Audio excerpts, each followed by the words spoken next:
কখনো কি দেখেছেন যেখানে ভয় নয় শান্তি সেরা শক্তি? আজ দেখুন কিভাবে এক বিষধর সাপও শান্তি হয়ে যায় মহাদেবের পশ্বে।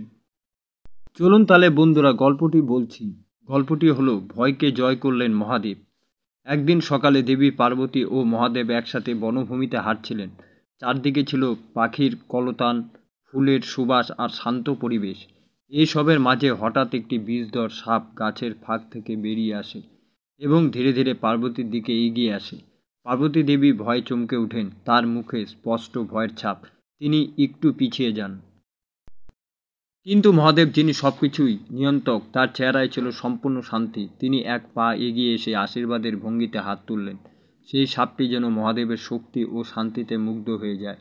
কোনো ক্ষতি না করে সাপটি ধীরে ধীরে উঠে এসে মহাদেবের গলার চারপাশে জড়িয়ে বসে, যেন সে নিজের জায়গা খুঁজে পেয়েছে। এই মুহূর্তটি যেন পুরো প্রকৃতি স্তব্ধ হয়ে দেখছিল।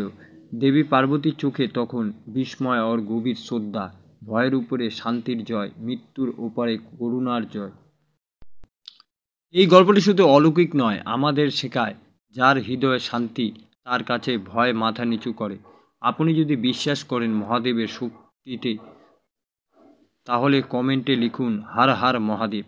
আর ভিডিওটি যদি ভালো লেগে থাকে অবশ্যই চ্যানেলটিকে সাবস্ক্রাইব করে আমার পাশে থাকবেন। ধন্যবাদ বন্ধুরা। হর হর মহাদেব।